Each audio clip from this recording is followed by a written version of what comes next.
Assalamualaikum warahmatullahi wabarakatuh. Selamat datang kembali di Eklub Ekonomi Akuntansi, lab tempat belajar ekonomi dan akuntansi.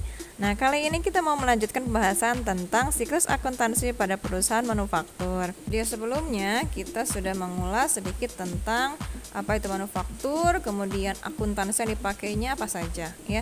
Akuntansi yang dipakai dalam perusahaan manufaktur itu ada dua. Yang pertama akuntansi biaya dan yang kedua adalah akuntansi keuangan. Akuntansi biaya nantinya akan membuat laporan biaya produksi ya. Kemudian untuk akuntansi keuangan itu nanti akan melaporkan keuangan perusahaan yang meliputi harta, utang, dan modalnya atau yang termasuk aktiva dan pasiva perusahaan tersebut. Nah, sekarang kita lanjutkan ke kelengkapan yang digunakan. Kelengkapan yang digunakan dalam perusahaan manufaktur. Dalam perusahaan manufaktur yang menyelenggarakan akuntansi secara manual, kelengkapan yang digunakan itu bergantung pada jenis atau karakteristik produksi perusahaan tersebut. Nah, secara umum meliputi dokumen transaksi, buku jurnal, tentunya buku pembantu, peralatan kantornya ya, misalnya pulpen, kalkulator, atau map dan sebagainya. Nah, yang pertama tentang dokumen transaksi. Nah, formulir yang digunakan dalam perusahaan manufaktur itu terdiri dari dokumen transaksi yang diperlukan dalam aktivitas pengolahan bahan baku menjadi produk yang siap untuk dijual. Nah, pastinya banyak ya ini. Karena apa? Karena perusahaan manufaktur kan mengolah bahan baku. Nah, bahan bakunya sendiri kan harus beli dulu ya. Setelah beli nanti masuk ke gudang, kemudian diproses, berapa yang dibeli, berapa yang dipakai, gitu kan, berapa sisanya, dan tentunya bahan bakunya juga nggak satu kan, banyak gitu kan. Nah, kemudian dokumen transaksi yang non transaksi ya, contohnya penjualannya kan tadi setelah diproses kemudian menjadi barang jadi yang siap untuk dijual, tentunya juga kan harus ada pencatatannya mengenai penjualannya, kemudian penerimaan piutangnya, pembayaran hutangnya, dan transaksi lainnya. Nah, jenisnya apa saja dokumen yang digunakan? Nah, diantaranya yang pertama ada faktur pembelian. Nah, ini contohnya. Faktur pembelian ini sebagai bukti atas transaksi pembelian bahan baku atau bahan pembantu. Karena kan akuntansi baik di manufaktur, jasa atau dagang tentunya yang menjadi acuan dasar pencatatannya itu adalah harus adanya bukti transaksi. Ya, kalau nggak ada bukti transaksi, semisal faktur pembelian itu nggak bisa dicatat, ya nggak sah gitu kan ya. Nah, yang kedua ada bukti permintaan dan pengeluaran barang gudang. Nah, ini sebagai apa? Sebagai bukti transaksi pemakaian bahan baku atau bahan pembantu dalam proses produksi. Nah, gitu ya. Jadi harus ada bukti ini, bukti permintaan dan pengeluarannya. Jadi karyawan itu nggak bisa langsung gitu saja pakai, ya tetap harus ada catatan di bagian gudang atau warehouse-nya, keluar masuknya gitu. Jadi bisa dicek. Nah, ini contohnya. Kemudian yang ketiga ada daftar gaji dan upah. Nah, ini yang disusun berdasarkan kartu jam kerja. Ini sebagai bukti pemakaian tenaga kerja dalam proses produksi. Nah, biasanya ada yang jam kerjanya berapa, per jamnya berapa gitu ya. Nah, itu nanti bisa dijadikan dasar untuk menentukan harga pokok dari barang tersebut gitu. Kemudian yang keempat ada laporan produk selesai. Nah, laporan produk selesai ini sebagai bukti pencatatan harga pokok produk jadi untuk ditransfer ke gudang produk jadi gitu ya. Jadi harus ada laporannya yang selesai itu produk apa saja, kodenya apa, totalnya berapa unit gitu. Jadi ada laporan produk selesai. Kemudian yang kelima ada faktur penjualan sebagai bukti transaksi penjualan produk yang dihasilkan. Nah, ini tadi yang termasuk non produksi gitu ya. Adanya faktur penjualan sebagai bukti bahwa produknya memang dijual. Kemudian yang keenam bukti pengeluaran kas. Ini sebagai bukti transaksi pembayaran hutang, misalnya kemudian pembayaran gaji dan juga pembayaran lainnya. Kemudian yang ketujuh bukti penerimaan kas. Ini sebagai bukti transaksi penerimaan kas dari piutang atau dari penjualan tunai ya, atau dari transaksi lainnya. Ini sama halnya dengan yang ada di perusahaan dagang. Nah, yang kedua mengenai buku-buku yang digunakan. Buku-buku yang digunakan dan kartu yang digunakan untuk pencatatan aktivitas produksi maupun aktivitas non-produksi, diantaranya yang pertama ada jurnal pembelian. Nah, sama dengan di perusahaan dagang ya, harus ada jurnal pembelian, jurnal penjualan kayak gitu, yang jurnal khusus itu. Namun nanti di perusahaan manufaktur ada tambahan seperti ada jurnal pemakaian bahan baku, kemudian ada juga kartu hadir, kartu jam kerja ya. Nah, yang pertama ada jurnal pembelian. Ini untuk mencatat transaksi pembelian bahan baku dan barang lainnya. Biasanya kan jurnal pembelian itu khusus mencatat pembelian barang atau bahan baku secara kredit gitu. Kalau secara tunai itu biasanya di jurnal pengeluaran kas.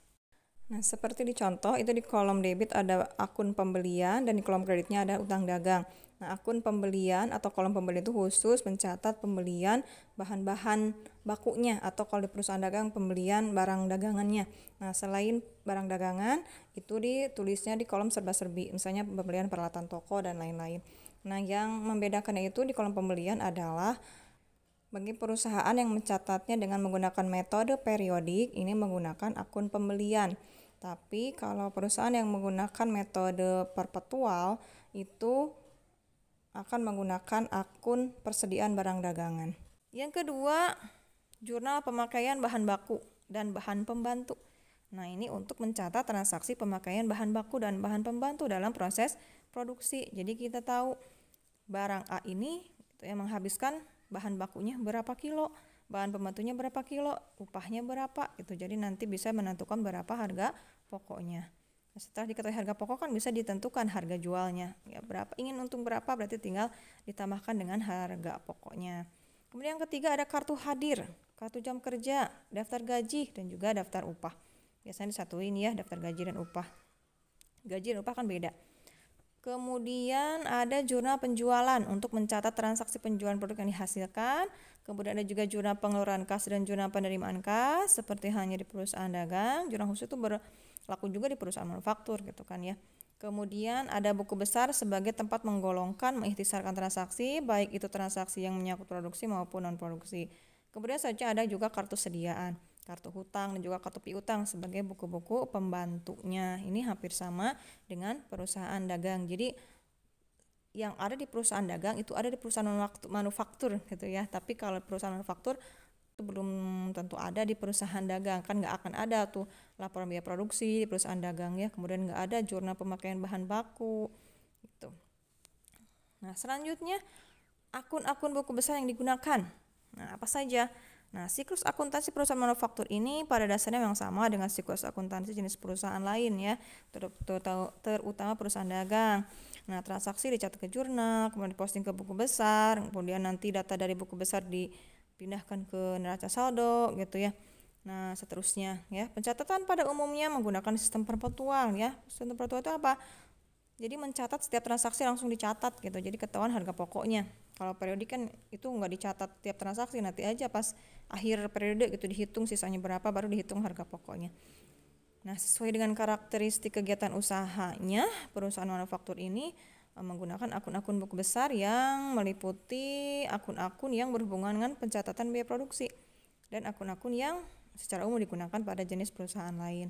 Nah, seperti kas, piutang, hutang sebagainya itu ada semua. Nah, kemudian akun-akun yang berhubungan dengan pencatatan biaya produksi itu diantaranya yang pertama ada akun persediaan bahan baku. Ini sebagai tempat mencatat transaksi pembelian bahan baku. Kemudian ada akun gaji dan upah. Ini sebagai tempat mencatat gaji dan upah yang terjadi dalam suatu periode, baik gaji dan upah bagian produksi maupun bagian penjualan dan administrasi umum. Kemudian ada akun biaya overhead pabrik atau disingkat dengan BOP. Nah, akan sering berhubungan atau mendengar istilah BOP, BDP kayak gitu ya di perusahaan manufaktur itu. Ciri khasnya seperti itu ya, ada BOP, BDP gitu. Nah, untuk BOP ini tempat menampung biaya produksi selain biaya bahan baku dan biaya tenaga kerja langsung ya atau biaya produksi tidak langsung. Nah, kemudian selanjutnya ada akun barang dalam proses atau BDP. Nah, ini sebagai tempat menampung biaya produksi yang terjadi dalam suatu periode. Nah, akun ini dapat dipecah lagi ya menjadi akun BDP biaya bahan baku, BDP biaya tenaga kerja dan akun BDP BOP gitu. Ini untuk mencatat produk yang memang dalam proses belum selesai gitu. Selanjutnya ada akun sediaan produk jadi. Nah, ini sebagai tempat mencatat harga pokok produk yang selesai diproses. Kemudian ada akun persediaan barang dalam proses, ini sebagai tempat mencatat harga pokok barang yang belum selesai diproses pada akhir periode. Kemudian ada akun harga pokok penjualan, ini sebagai tempat mencatat harga pokok produk yang dijual. Gitu. Nah, selanjutnya bagaimana alur prosedur pencatatan biaya produksi ini dalam perusahaan manufaktur? Berikut ada gambarnya. Nah, ini ada buku besar sediaan bahan baku ya. Tadi kan ada sediaan bahan baku, kemudian ada gaji dan upah, dan juga ada BOP. Nah, akun persediaan bahan baku, tenaga kerja, dan biaya overhead pabrik atau BOP yang digunakan atau dipakai dalam proses produksi ini akan nanti dicatat di debit akun barang dalam proses. Ya. Kemudian harga pokok produk yang selesai diproses dari akun barang dalam proses dipindahkan ke dalam akun persediaan produk jadi. Selanjutnya, harga pokok barang yang belum selesai diproses pada akhir periode dari akun barang dalam proses dipindahkan ke dalam akun sediaan barang dalam proses. Kegiatan tersebut biasanya dilakukan pada saat penyusunan neraca. Dan yang keempat adalah harga pokok produk yang dijual. Ini dipindahkan dari akun sediaan produk jadi ke dalam akun harga pokok penjualan. Ini biasanya pakai pencatatan sistem perpetua. Yang terakhir adalah harga pokok barang yang dijual dalam satu periode. Ini dipindahkan dari akun harga pokok penjualan ke dalam akun ikhtisar laba rugi.